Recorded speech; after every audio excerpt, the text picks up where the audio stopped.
la diplomatie suit son cours, si l'on peut dire, face aux tensions et aux exactions. Le président ukrainien a invité Emmanuel Macron à se rendre en Ukraine. Ce n'est pas la première fois qu'il le fait, pour constater de ses yeux le génocide. Une visite du président français est-elle envisageable? Non, disent pour l'instant les autorités françaises. Les conditions ne sont pas réunies. Qu'est-ce que ça veut dire, les conditions ne sont pas réunies, Daniel?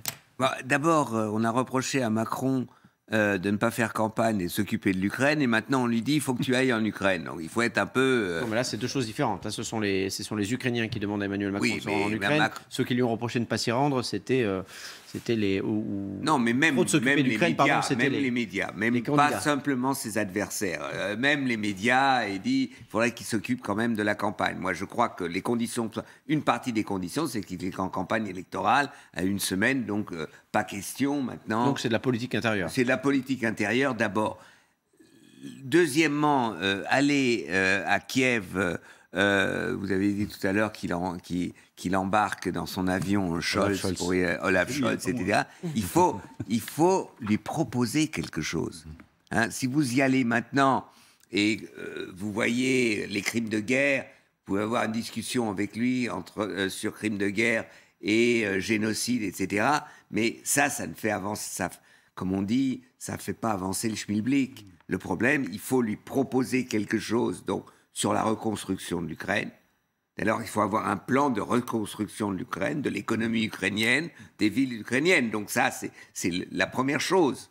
Ça ne fait pas avancer le débat, mais à votre avis, pourquoi Volodymyr Zelensky insiste autant sur ce terme? Il dit « Je lui ai dit à Emmanuel Macron que ce n'est rien d'autre qu'un génocide. Je l'ai invité à venir quand il en aura l'occasion. Il viendra, il verra, et je suis sûr qu'il comprendra. » Les États-Unis disent « C'est bien un génocide. » Les Ukrainiens, évidemment, les Canadiens également. Et Paris, Emmanuel Macron, lui, pense que ce terme n'est pas juste. Les Allemands sont alignés sur la position du président français. Donc pourquoi c'est si important, à votre avis, pour Volodymyr Zelensky? Parce que dans l'imaginaire, si on parle de génocide, moralement, il faut intervenir. Oui. Hein, il faut intervenir. Et donc, à partir du moment... et les Américains, ils sont sympas.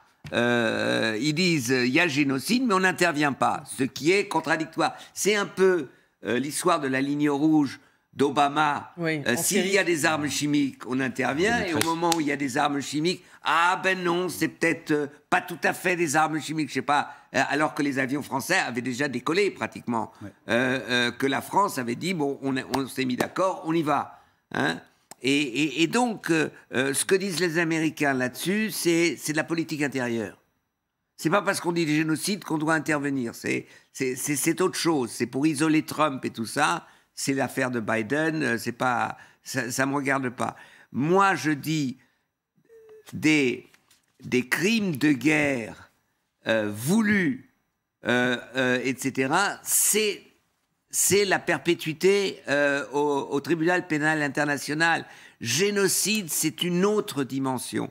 Vous savez, c'est difficile. Maintenant, on dit 200 morts, 300 morts. Génocide au Rwanda, c'est combien de morts?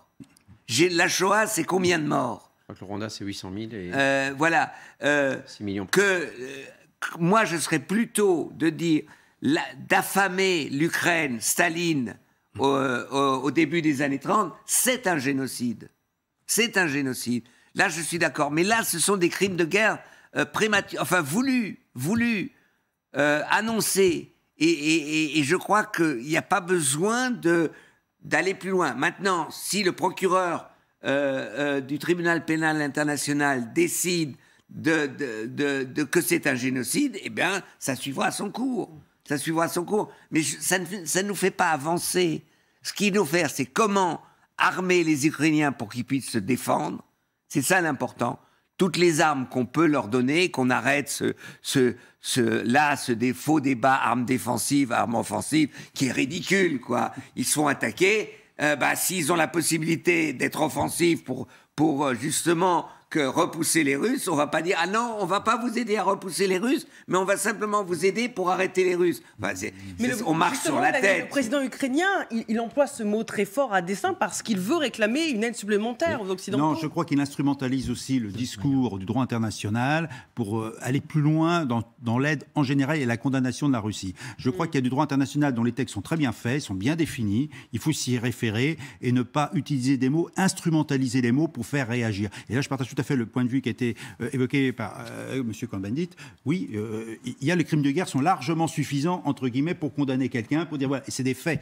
Et il y a une procédure. Donc respectons comme le droit international et évitons d'entrer dans une certaine forme de propagande de guerre avec des mots qui ne parlent aux citoyens moyens et l'opinion publique, mais qui, en termes de droit, ne tiennent pas forcément la route. Sébastien Mayer, le mot de la fin. Ce que peuvent apporter les Européens, au-delà effectivement, de se perdre dans des débats sémantiques ou qui ont des définitions juridiques précises, c'est d'une part envoyer plus d'armes à l'Ukraine. L'Europe est passée de 500 millions à 1 milliard et maintenant 1,5 milliard pour ce qu'on appelle la facilité européenne pour la paix, qui est en fait une façon de rembourser les États qui envoient des armes vers